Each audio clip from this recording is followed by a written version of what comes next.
Hello students, how are you? I hope you are fine today.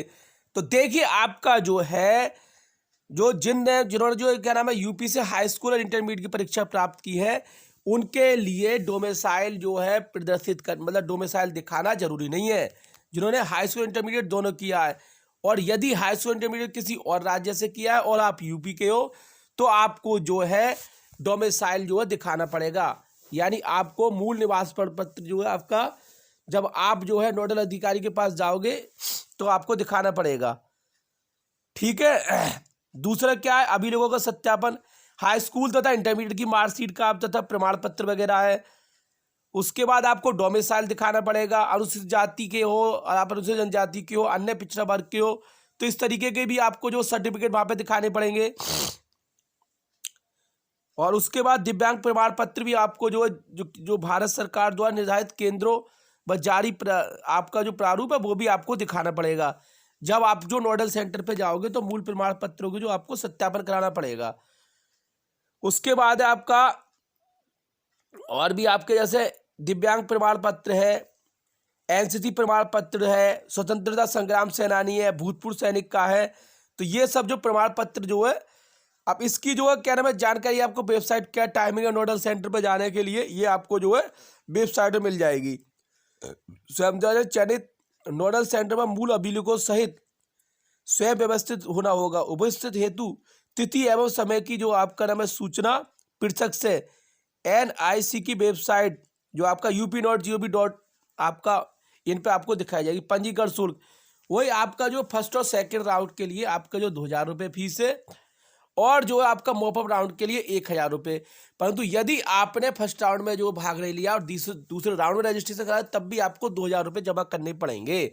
और mop up round के लिए अलग से आपको 1,000 जमा करने हैं, चाहे आपने फर्स्ट राउंड में भाग लिया है या नहीं लिया है, फिर भी आपको 1,000 का पंजीकरण कराना पड़ेगा। अगर आपने जो शुरू से भाग लिया तब भी आपको 1,000 जमा करने पड़ेंगे, और नहीं लिया तब भी।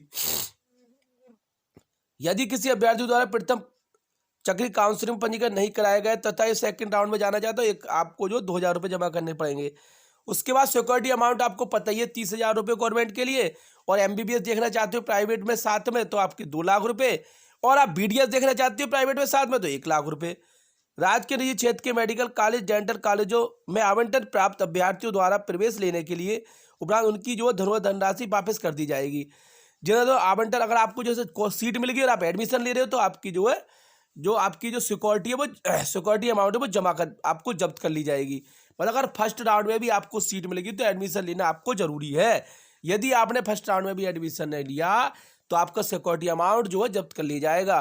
त्याग पत्र दिए जाने वाले, अगर आप मतलब त्याग पत्र देते हो, अगर मान लो आपको ऑल इंडिया कोटा में सीट मिल जाती है और आपने फर्स्ट राउंड में यहाँ एडमिशन ले लिया यूपी में, और आपको ऑल इंडिया कोटा में या किसी और स्टेट में सीट मिल जाती है, तो आपके जो आपकी जो फीस वगैरह है उस पर 10% काटने के बाद आपको वापस कर दी जाएगी फीस।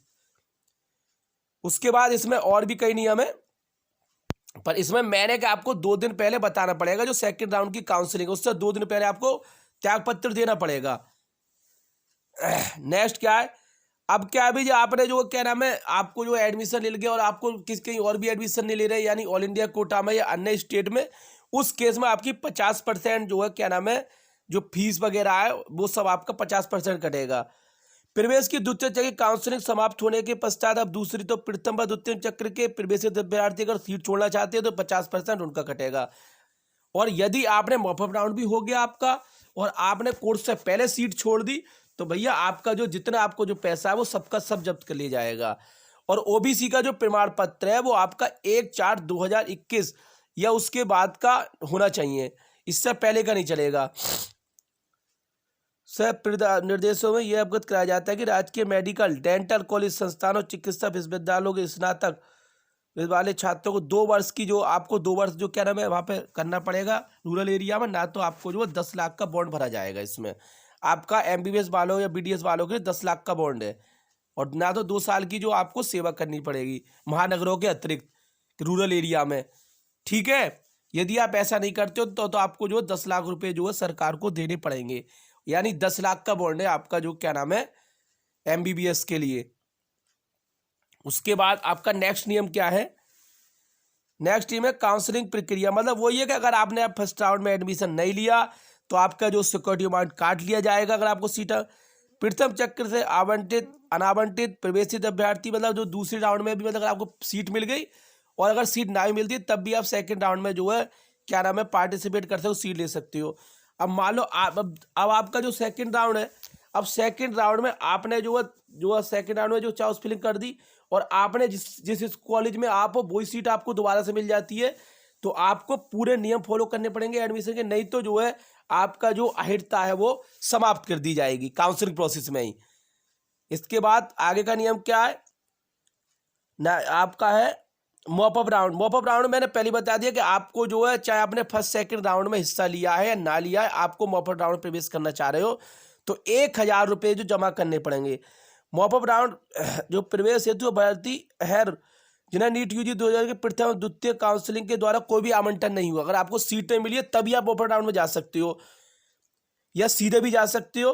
पर अगर ये कह रहा है कि प्रथम और द्वितीय काउंसलिंग में आपको सीट मिल गई है, आपने प्रवेश लिया है या ना प्रवेश लिया है, त्याग पत्र दिया है, तो आप जो है मॉपअप राउंड में नहीं जा सकते।